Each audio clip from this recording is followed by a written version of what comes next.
Back, सबसे पहले पाकिस्तान आप देख रहे हैं। हमजा, मैं आपको एक इंटरेस्टिंग बात बताऊं। जी बताएं।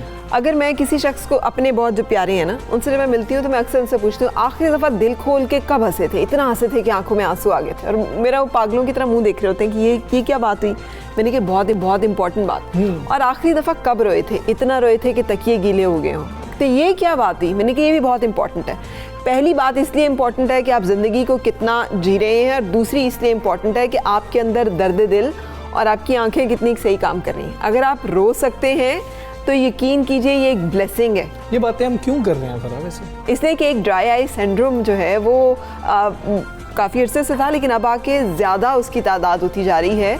और ये जैसे कहते हैं ना खुश्क आंखों का मर्ज, इसमें आंखों के आंसू जो हैं वो भी खुश्क हो जाते हैं। हाँ, इसमें आपको आर्टिफिशियल टीयर्स लेने पड़ते हैं। और माहिरीन के मुताबिक आंखों के खुश्क होने की बीमारी है, जिसे खुश्क आंखों के सिंड्रोम के तौर पे जाना जाता है।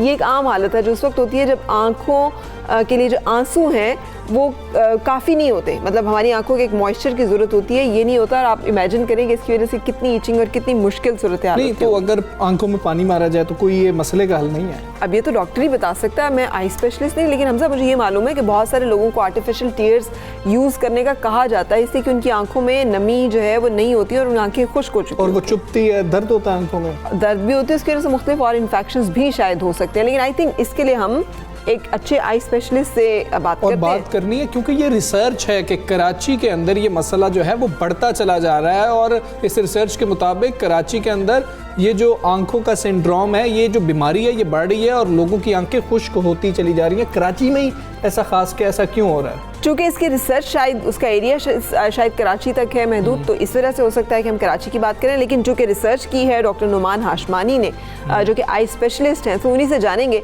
अस्सलाम वालेकुम, good morning, thank you for joining. पहले तो हमें ड्राई आई सिंड्रोम के बारे में बता दीजिएगा, और दूसरा ये भी बता दीजिएगा कि क्या सिर्फ कराची में इसका दायरा है, वहाँ पे ज़्यादा लोग इससे मुतासिर हो रहे हैं, या रिसर्च सिर्फ कराची में की गई है? अस्सलाम वालेकुम, थैंक यू। पहली बात तो ये है कि थैंक यू, आपने मुझे इनवाइट किया है। और पहला आपका सवाल है कि ड्राई आई सिंड्रोम एग्जैक्टली है क्या। तो हम, जैसे आपने मेंशन किया, हम आंसुओं के बारे में सिर्फ तब सोचते हैं जब हमें रोना आता है, राइट। लेकिन आंसू सिर्फ तब नहीं निकल रहे होते, आंसू आपके आंखों में 24 घंटे आ रहे हैं। एक बेसल सिक्रीशन हो रही होती है जिसकी वजह से वो आपकी आंख की जो आगे वाली हिस्सी है, जिसको कॉर्निया और कंजंक्टिवा बोलते हैं, उसको वो प्रोटेक्ट कर रही होती है, उसको लुब्रिकेट कर रही होती है। जब हम इस बारे में बात कर रहे हैं, आंसू आने इज सेपरेट थिंग। ये जो 24 घंटे की बेसल सिक्रीशन है, जब ये कम होती है तो फिर आपको सिम्टम्स शुरू हो जाते हैं। जिस तरीके से आप अगर बिल्कुल ही बेसिक उस पर चले जाते हैं तो आपको आई स्ट्रेन होगा, थोड़ी सी इचिंग होगी, इस तरीके की चीज़ें होंगी। But then at its very severe component अगर आप देखते हैं तो उसमें फिर आपको बहुत ज़्यादा पेन होगा, आई रेडनेस होगी और आप आँख खोल भी नहीं सकेंगे। फिर आपका जो दूसरा सवाल है कि ये सिर्फ कराची में क्यों देखा गया है, बिकॉज हम लोग बेस्ड हैं कराची में, तो हमने कराची में ये रिसर्च कंडक्ट की थी।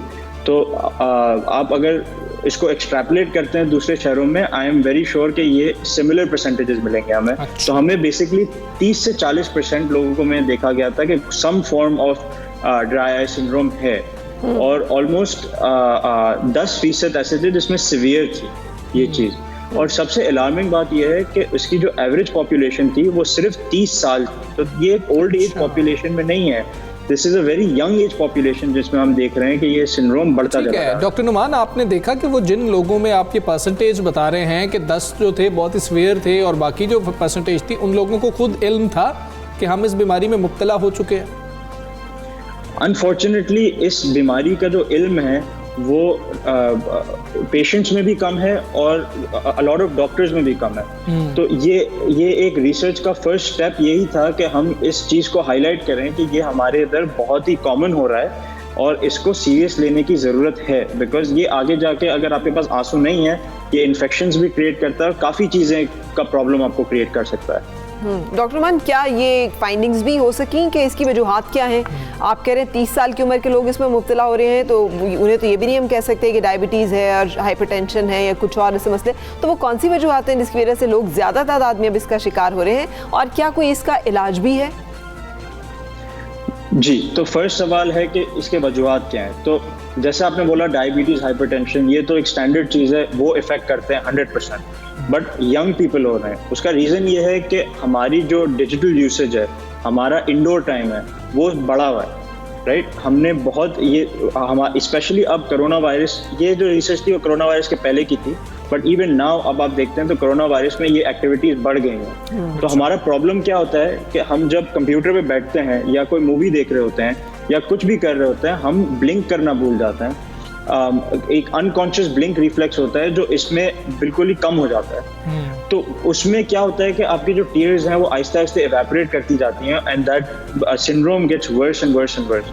तो हमारी ये एजुकेट करना लोगों को बहुत इंपॉर्टेंट है कि हमें ब्लिंक करना और कंप्यूटर से रेस्ट लेना और हमारा आउटडोर टाइम बढ़ाना बहुत ही ज़्यादा इंपॉर्टेंट है, बिकॉज ये आपके आँख को मुतासर कर रहे हैं। और इसका दूसरा पहलू ये है कि हमारे इधर जो मेकअप प्रोडक्ट्स यूज़ हो रहे हैं, स्पेशली काजल, सुरमा, ये सारी चीज़ें जो इस्तेमाल हो रही हैं, इनमें मिलावट बहुत ज़्यादा है। तो इसमें ऐसी चीज़ें अवेलेबल होती हैं जो आपकी आँख को आहिस्ते आहिस्ते ओवर टाइम 5 साल 10 साल के बाद ये चीज़ें एविडेंट होती हैं कि आपको ये खराबी प्रोड्यूस कर रही हैं। ठीक है, तो ठीक है डॉक्टर नुमान, हमें ये भी बताएं, क्या लेंस का जो इस्तेमाल है उससे भी कोई आंखों में ऐसा मसला हो सकता है? और ये भी हमें बताएं कि हमें पहले दिन पता कैसे लगेगा कि भाई हम इस जो है बीमारी में मुब्तला हो चुके हैं, मसला शुरू हो गया है, या फिर चेकअप करवाना पड़ेगा साथ साथ फिर पता लगेगा? अच्छा, तो इसके 2 तरीके हैं। इसके बिल्कुल ही पहला आपको ड्राई आई के बारे में बता देते हैं, फिर कॉन्टैक्ट लेंस पे चलते हैं, because these are 2 separate topics. तो ड्राई आई में आप इनिशियली आपको जब अ लॉट ऑफ पीपल को मसला ये होता है कि उनको आई स्ट्रेन हो रहा होता है या उनकी आंख दर्द कर रही होती है जब वो पढ़ रहे होते हैं, तो ये एक फर्स्ट स्टेज आपका आ गया है कि आप ड्राई आई सिंड्रोम में जा रहे हैं। ज़रूरी नहीं है कि आपको सिर्फ चुभन हो रही हो या खटक हो रही हो, ठीक है। आपको ये ड्राई आई सिंड्रोम में आप जा रहे हैं, इसका सिर्फ फर्स्ट ये है कि आपकी आंख दर्द कर रही है या आपकी आंख बहुत ज़्यादा थक जाती है जब आप काम कर रहे हैं, ठीक है। अगर आपको एक और स्टेप आगे जाना है और आपको देखना है कि आपको ड्राई आई सिंड्रोम है कि नहीं है, एक बहुत ही सिंपल क्वेश्चनर अवेलेबल है इंटरनेट पे, जिसका नाम है ऑक्यूलर सरफेस डिजीज इंडेक्स, जिस पे ये स्टडी बेसिकली बेस्ड थी। वो आपको प्रिडिक्ट करके बता सकती है कि आपको कितना ड्राई आई सिंड्रोम है without the help of a doctor, और इसकी ट्रीटमेंट्स अवेलेबल हैं, हम इसको ट्रीट कर सकते हैं। और सेकंड बात यह है कि a lot of people have a complaint of watering, पानी आना, ये भी एक ड्राई आई सिंड्रोम का ही पार्ट है। इवन दो आपको पानी ज्यादा आ रहा है, ये भी ड्राई आई सिंड्रोम का पार्ट है। फिर दूसरी बात आपने की कॉन्टैक्ट लेंस की, तो ये एक बहुत ही इंपॉर्टेंट टॉपिक है, बिकॉज हमारे इधर और a lot of foreign Nations में भी कॉन्टैक्ट लेंस का बहुत ज्यादा मिसयूज है। कॉन्टैक्ट लेंस एक मेडिकल ग्रेड इक्विपमेंट है, उसकी एक फिटिंग होती है प्रॉपर आपकी आंख के बनावट के हिसाब से, उसके बगैर उसको पहनना एक इज एक्सट्रीमली डेंजरस।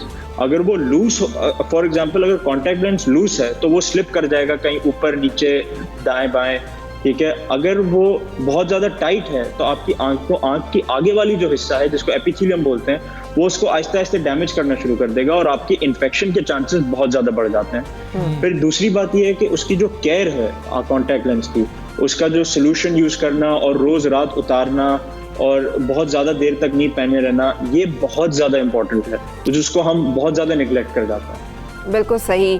बहुत शुक्रिया आप हमारे साथ रहे डॉक्टर नुमान, और आपने हमें अपडेट किया ड्राई आई सिंड्रोम के बारे में। ये अपने बारे में मतलब ज़रूर विजिलेंट रहे। बाकी स्क्रीन टाइम बहुत बढ़ गया, हम मोबाइल देख रहे हों या हम लैपटॉप देख रहे हों या हम टीवी देख रहे हों, हम इतने हैरान होकर देख रहे होते हैं बाज़-औक़ात कि हमें वाकई पलकें अपनी आंखें झपकना याद नहीं रहता, जो बड़ा ज़रूरी है। बचपन में जब ऐसे हम टीवी देखते थे ना, तो मुझे तो याद है मेरे वालिदैन तो कहा अंदर चले जाओ, अंदर चले जाओ, मुंह भी खुला होता है बच्चों का और आंखें भी खुली होती है पूरी हैरत से ना, वो वाला मामला। और आजकल हम बड़ों का तो स्क्रीन टाइम ज़्यादा है, बच्चों का स्क्रीन टाइम बहुत ज़्यादा हो गया। 1.5 से 2 साल के बच्चों को माँ बाप क्या करते हैं कि कार्टून्स लगा के दे देते हैं, वो बैठे रहते हैं, माँ बाप भी सुखी, बच्चे भी सुखी, लेकिन बच्चों पे कितना बुरा असर पड़ सकता है ये हम सोचते ही नहीं। और इसका अभी तक कोई डाइटरी एंगल तो नहीं हुआ, लेकिन आई एम श्योर कि हमारी जो डाइट हैबिट्स में भी बहुत तब्दीली आ चुकी है। बहुत सारी ऐसी चीज़ें जो कि पहले खाई जाती हैं, बादाम, इस तरह की चीज़ें, हो सकता है कि कुछ उनका लिंक भी हो, कुछ ऐसे नेचुरल उनके अंदर ऑयल्स एंड मिनरल्स हों जो कि हमें सपोर्ट करते हों बहुत सारी जगहों पे।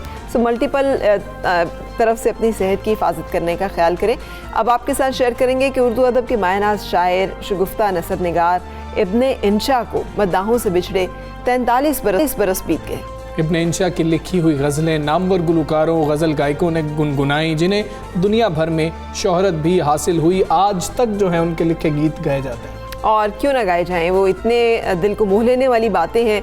अगर उनकी चाशनी की बात की जाए जो उनकी तहरीरों में है, जो एक ख़ास किस्म की मिज़ाह है, गुफ्तगी है, वो मिज़ाह तो कितना खूबसूरत वो बड़ा है। खूबसूरत है। और जब शायरी की बात की जाए तो उसमें एक उदास शख्सियत जो है वो हमारे सामने आती है। सो उनकी शख्सियत के दोनों रुख बहुत खूबसूरत हैं और बहुत दिल नवाज है, इसलिए वो आज तक हमारे दरमियान उनकी यादें भी बाकी हैं, उनकी शायरी भी और उनकी नसर निगारी भी। अब हम आपको एक और पाकिस्तानी टैलेंट से मिलवाने जा रहे हैं जिनका एरिया एंड डोमेन फ़र्क है, लेकिन इससे हमें ये अंदाज़ा होता है कि पाकिस्तान टैलेंट से कितना मालामाल है। हुकूमती स्पोर्ट और दीगर सहूलतें न होने के बावजूद हमारे नौजवान अपनी सलाहियतों की जोहर दिखाकर हमेशा दुनिया को हैरान करते आए हैं। ऐसी एक बाहिम्मत नौजवान से आपकी मुलाकात कराएंगे अपने प्रोग्राम में, लाहौर से ताल्लुक़ रखने वाले फरहान अयूब। हाँ जी, ये मार्शल आर्ट्स और जो फिज़िकल ट्रेनिंग में 20 साल का तजर्बा रखते हैं। वो अब तक 7 ममालिक के 21 गिनीज वर्ल्ड रिकॉर्ड तोड़ चुके हैं। जो 20 साल का आपको तजर्बा हम बता रहे हैं, ये हमें पता लगा कि 20 साल का तजर्बा है। और जिस वक्त हमने फरहान को देखा, मैंने पूछा उनसे उनकी उम्र क्या है, वो आपको वो खुद ही बताएंगे। आप भी उम्र देख के हैरान हो जाएंगे और फिर आप कहेंगे कि ये 20 साल का तजर्बा इस उम्र में कैसे आ गया, कब से ये काम कर रहे हैं। तो फरहान जो है हमारे साथ इस वक्त मौजूद है। अस्सलाम वालेकुम। वालेकुम सलाम। आप 20 साल के नहीं लगते, आपका तजर्बा जो है ना वो आपसे बड़ा लगता है। मैं 7 ईयर की एज से मैं मार्शल आर्ट्स की ट्रेनिंग कर रहा हूँ खुद से। तो इस तरह करते करते काफ़ी साल मुझे गुजरे। मैं 7 साल का था जब से मैंने ट्रेनिंग स्टार्ट की। अब आप 27 साल के हैं, 20 साल का तजर्बा कर। जी सर। और कितने अवार्ड्स माशाल्लाह से, और कितनी आपके पास इस वक्त तक मेरे पास 21 Guinness book of world record है गिनीज के, और मेरे पास 21 सर्टिफिकेट हैं। वो दुनिया के 7 ममालिक के, जैसे कि मैंने बताया कि वर्ल्ड रिकॉर्ड्स हैं। उसके अंदर बरतानिया, USA, UK, India, Germany, Italy, मतलब सारे बड़े कंट्रीज हैं, उनके वर्ल्ड रिकॉर्ड मैंने ब्रेक किए हैं। अच्छा, तो ये आप कोई ट्रेनिंग लेते रहे हैं, कोई ऐसा कोचिंग इंस्टीट्यूट था या फिर खुद से ही करते रहे? मेरे बारे में जो आप कह सकते हैं कि सबसे खास बात है बाकी स्पोर्ट्स पर्सन से हटकर जो बात है वो यही है कि मेरा कोई कोच नहीं है, कोई एकेडमी नहीं। मेरी एकेडमी जो सड़कें हैं, पार्क हैं, जो बात मतलब सड़कें, रोड्स मेरी एकेडमी है, और कोच मैं अपना खुद हूँ। मैंने खुद को खुद ट्रेन किया हमेशा फिजिकली तौर पे, और मैं इस तरह आगे लोगों को भी ट्रेन करना चाह रहा हूँ, इसलिए मैंने अपना यूट्यूब चैनल भी शुरू किया। अच्छा, ये martial arts and physical training में आपका एक्सपीरियंस है और आपने चैलेंजिंग कैटेगरी के रिकॉर्ड जो है वो शामिल है। ये कैसे पता चलता है आपको कौन सा रिकॉर्ड है, कैसे चूज़ करते हैं इस रिकॉर्ड को तोड़ना है, और ये कैसे आपको समझ में आ जाती है कि इसको तोड़ना कैसे है? मैं कंट्री वाइज डिसाइड करता हूँ कि अब इस मुल्क का रिकॉर्ड ब्रेक करना है। अच्छा। अब इस मुल्क का तो आप सर्च कर सकते हैं कि इस मुल्क के कौन कौन से वर्ल्ड रिकॉर्ड्स हैं, वो आप वेबसाइट पे जाते हैं गिनीज की, तो आपको पता चल जाता है। मैं कंट्री सेलेक्ट करता हूँ कि भाई इस मुल्क का रिकॉर्ड ब्रेक करना है, इस मुल्क का करना है, उस हिसाब से फिर ट्रेनिंग करता हूँ, अपने आपको ट्रेन करता हूँ। एक रिकॉर्ड के लिए कई महीने लगते हैं। किसी को लग सकता है कि भाई आसान से ये कोई चीज़ है। ये दुनिया में आपको नंबर 1 आना होता है, तो नंबर 1 आने के लिए उतनी मेहनत भी करनी पड़ती है। सेकंड और थर्ड इसमें ऑप्शन नहीं होती, फर्स्ट वाला इसमें जीता है, बाकी सब हार जाते हैं, तो ये बहुत एक टफ चीज़ होती है। अच्छा, तो ये आपने माशाल्लाह मेडल्स जो हैं, ये जब मेडल्स आपको पहनाए जाते हैं, मिल रहे होते हैं, उस वक्त कितनी खुशी हो रही होती है कि मैंने ये कर लिया। गिनीज वर्ल्ड रिकॉर्ड्स में मेडल से ज़्यादा सर्टिफिकेट अहम होते हैं, लेकिन मेडल भी उसका हिस्सा होते हैं, वो भी साथ आपको मिलते हैं। तो खुशी तो होती है जब आप पाकिस्तान का नाम रोशन करते हैं, तो आपको खुशी होती है। और मेरे लिए खुशी, अभी मैं खुश होता हूँ लेकिन उतना खुश नहीं होता, क्योंकि मुझे पाकिस्तान के लिए बहुत कुछ करना है। अभी सिर्फ मैंने 5% किया, तो मैंने पाकिस्तान के लिए, पाकिस्तान के आवाम के लिए ज़िंदगी में बहुत कुछ प्लान करना है अभी इंशाल्लाह, जो मैंने आगे जाके करना है। मसलन क्या क्या कुछ है जो कि आपने सोच रखा है? इंशाल्लाह मेरी कोशिश है कि पहले मैं स्टडी कर रहा हूँ, स्टडी के बाद मेरे मीडिया में भी मैंने आना है इंशाल्लाह। मेरे एंकरिंग का भी एक शौक है, वो भी मैं करूँगा। और उसके बाद फिर मेरा शौक है पॉलिटिक्स, जो मेरा मेन पर्पज़ है ज़िंदगी, उसमें मैंने आना है इंशाल्लाह। क्योंकि मैं चाहता हूँ कि मेरे जैसी जो यूथ है और जो मैंने मसाइल माशरे में देखता हूँ, उनका सचमुच में हल किया जाए, सिर्फ दावे ना किए जाएं। अच्छा, तो आप क्या समझते हैं कि अभी तक कोई सपोर्ट हुकूमत की तरफ से मिली है या बिल्कुल सपोर्ट नहीं मिली? मुझे अभी तक हुकूमत की तरफ से कभी कोई सपोर्ट नहीं मिली। मैंने अपने बलबूते पे किया है, इसलिए मैंने हमेशा मुख्तलिफ जगहों पर बात की। अब भी मैं कहता हूँ कि वज़ीर आला से मेरी अपील है कि मुझे माली सपोर्ट करें, क्योंकि ये उनका हक है और मेरा ये उनका जो ये फ़र्ज़ है वज़ीर आला का, और मेरा ये हक है कि वो मुझे सपोर्ट करें। क्योंकि जब आप पाकिस्तानी टैलेंट को सपोर्ट करेंगे तो वो आगे बढ़ेगा ना। तो इसलिए अभी भी मैं उनसे अपील कर रहा हूँ। लेकिन मैंने इस सपोर्ट के बगैर भी आज तक किया, तो सोचा अगर सपोर्ट मिलती तो ये 100 वर्ल्ड रिकॉर्ड होते जो 21 हैं। अच्छा, कभी डिसहार्टेंड भी हुए इस बात पे जो आप फील कर रहे हैं कि सपोर्ट नहीं है, लहजे से जैसे आवाज ऊंची गई? देखिए, मेरे बारे में कुछ लोग कहते हैं कि मैं ओवर कॉन्फिडेंस हूँ। मैं कभी भी डिसाइड नहीं हो सकता जिंदगी में, जितनी बड़ी मुसीबत आ जाए मैं डिसाइड नहीं हो सकता, क्योंकि मुझे अल्लाह पर भरोसा रहता है और उसके बाद अपनी ज़ात पर भरोसा रहता है। तो मैं कभी भी डिसाइड नहीं हो सकता, कुछ भी हो जाए ज़िंदगी में। मैं हमेशा इन लोगों को यही अपना पैगाम देता हूँ कि वो ज़िंदगी में अपने अंदर पावर फील करें, अपने अंदर वो कमजोरी ना फील करके बैठ जाए मेरे से नहीं हो रहा, इस तरह ना करें। वो अपने आप को ताकतवर खुद बनाएं, ये मेरा मानना है। बिल्कुल। कोचिंग सेंटर आपने कोई ज्वाइन नहीं किया, आपने आपने खुद से सीखा, तो जो बच्चे हैं जो आप देखते हैं कि इनके अंदर ये टैलेंट मौजूद है और शायद ये उस जगह पर खड़े हैं जहाँ पर मैं पहले दिन खड़ा था, उनके लिए कोई कोचिंग सेंटर आप बनाएंगे, कोई ऐसा प्लेटफॉर्म? बिल्कुल बिल्कुल, मैंने अपना यूट्यूब चैनल जो शुरू किया है उसका पर्पज़ ही यही है। उससे मैं एक तो ये चीज़ प्रमोट कर रहा हूँ जो मैंने आज तक सीखा है, वो सब कुछ मैं उस पर सिखा रहा हूँ। मेरे यूट्यूब चैनल पे जब जाएंगे तो सब कुछ उस पर मिलेगा, मेरे फेसबुक से आपको उसका लिंक भी मिल जाएगा। तो यूट्यूब पर मैं जो एक्सरसाइज आसान जुबान में सिखा रहा हूँ कि लोग सब सीख सकें। मेरा उस चैनल से दो पर्पज़ हैं, एक तो पाकिस्तान की यूथ जो है वो खेल सीखे, दूसरा उर्दू जुबान प्रमोट हो। क्योंकि हमारे सबसे बड़े लीडर कायदे आज़म ने कहा था कि उर्दू कौमी जुबान है, तो उर्दू को प्रमोट भी मैं उस चैनल से कर रहा हूँ और खेल को भी प्रमोट कर रहा हूँ कि हमारे ये जो यंगस्टर्स हैं, घर में रहने वाले लोग हैं, वो उससे घर में एक्सरसाइज करके फिजिकल फिट रह सकें, क्योंकि मैं पाकिस्तानी कौम को फिजिकल फिट देखना चाहता हूँ।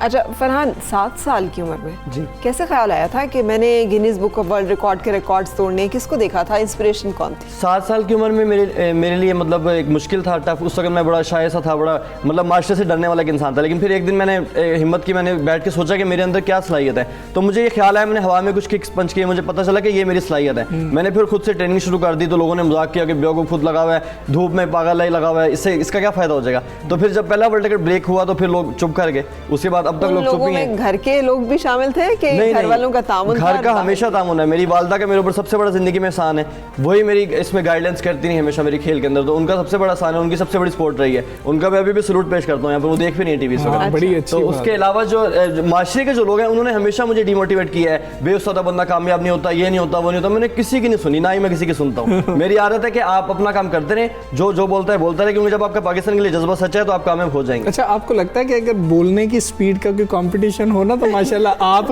उसमें भी पहले नंबर पे आएंगे, जितनी तेजी से आप थोड़ा वो मुझे एक स्पोर्ट्स की वजह से आदत पड़ चुकी है कि जिस तरह मैं स्पोर्ट्स से असिस्ट करता हूँ उस तरह बोलता भी तेज हूँ। अच्छा, अभी आपने अपनी एक लिस्ट ऑफ प्रायोरिटीज बताई है, जिसमें सियासत भी है, जिसमें एंकरिंग भी है, जिसमें पढ़ाई भी है, जिसमें मार्शल आर्ट्स भी है। तो ये तो सारे मुख्तलिफ है, 4, 5, 6 मुख्तलिफ किस्म के शोबे हैं। देखिए ये एज वाइज होगा, एक एज होती है मार्शल आर्ट्स की, फिर एक एज होगी मैं जॉब कर रहा हूँ। कब तक मार्शल आर्ट्स ट्रेनिंग तो खैर मैं पूरी जिंदगी दे सकता हूँ, मेरे अंदर फिजिकल एक्टिविटीज इतनी है कि मैं उसको जारी रख सकता हूँ। साथ साथ फिर आपने एक रोजगार आपका होता है, वो जॉब होती है। फिर जब आप जॉब पे थोड़ा ऊपर जाते हैं तो थोड़ा फ्यूचर में जाके फिर बंदा पॉलिटिक्स में आता है। तो मेरा फ्यूचर में आने का है, पॉलिटिक्स में आने का देर से मतलब। तो अभी आपको पढ़ाई के लिए टाइम मिल जाता है जितने आप एफर्ट कर रहे होते हैं, जितना ये हार्डवर्क है इसके अंदर बहुत ज्यादा मार्शल आर्ट्स के अंदर? देखिए पढ़ाई का जहाँ तक ताल्लुक है तो उसके लिए बहुत आराम से टाइम मिल जाता है, क्योंकि मैं पढ़ाई में भी अच्छा हूँ, मेरा CGPA भी अच्छा है। ये नहीं कि मैं ज़्यादातर लोग कहते हैं जी पढ़ने वाले जो लोग हैं ना वो पढ़ाई भी निकम्मे होते हैं, तो ऐसी कोई बात नहीं है। जो इंसान स्पोर्ट्स करता है उसका ब्रेन ज़्यादा तेज काम करता है, वो ज़्यादा नंबर ले सकता है आम बच्चे से। तो इसलिए मैं पढ़ाई में भी फोकस उतना ही करता हूँ जितना खेल पे करता हूँ। मेंटल टफनेस जो है ये फिजिकल टफनेस का एक बहुत इंपॉर्टेंट पार्ट है। आपने जो पहले बात की ना कि मैं नहीं डिमोटिवेट होता, ये आपकी मेंटल टफनेस की एक निशानी है। जब तक आप मेंटली टफ नहीं होंगे आप फेस नहीं कर सकते चैलेंजेस को। मुझे बताइएगा, इंजरीज भी आती हैं, कोई इसमें कभी ऐसा भी हुआ कि कुछ ऐसा कर बैठे हो गलत हो और फिर अंदाजा हुआ हो यहाँ पे कोच होना जरूरी था? नहीं, अल्लाह पाक का शुक्र है कि मुझे ऐसा कभी फील नहीं हुआ कि मुझे कोच की जरूरत है। मैंने जब भी कोई गलती की तो खुद को खुद समझाया, सीखा है खुद से, फिर अपनी वीडियो बना के देखता हूँ कि क्या गलती हमें पेश आई, उसको दुरुस्त कर लेता हूँ। इंजरी कोई ऐसी मुझे कोई ऐसा बड़ी कोई इंजरी नहीं, छोटी मोटी इंजरीज आपको पता है स्पोर्ट्स में होती हैं, या कुछ वर्ल्ड रेकॉर्ड टफ होते हैं। स्पून ट्विस्टेड का वर्ल्ड रेकॉर्ड था, उससे मेरे हाथों में जख्म बन गए थे, वो एक टफ था।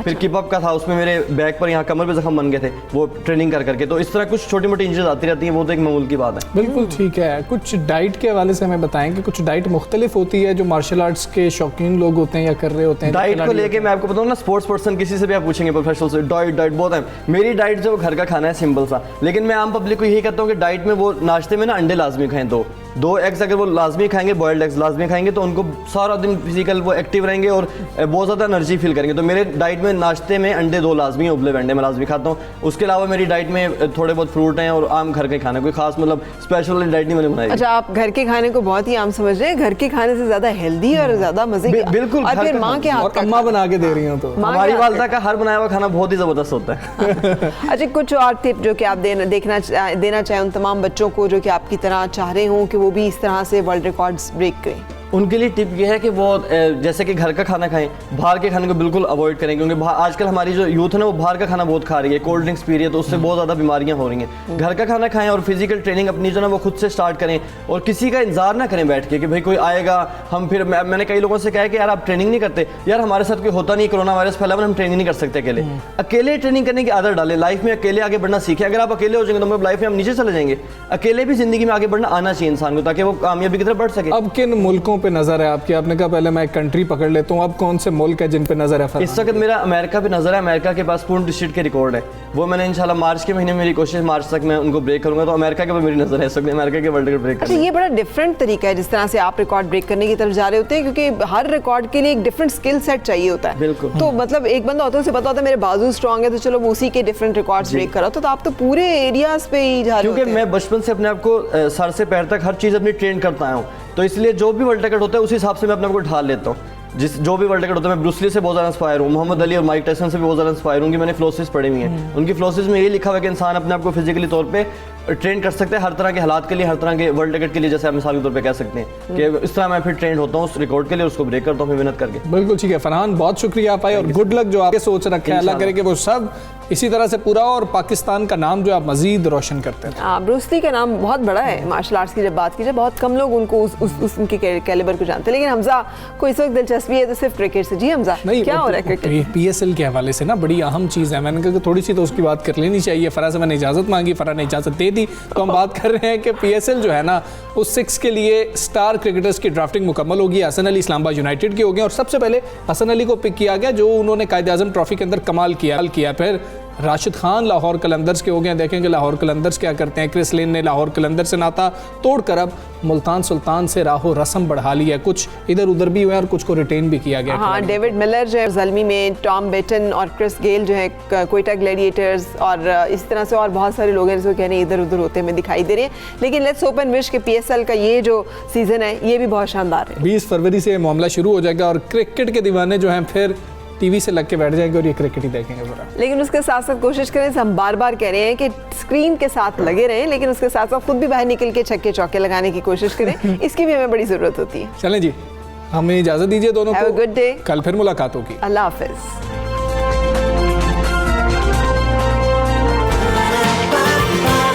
सुबह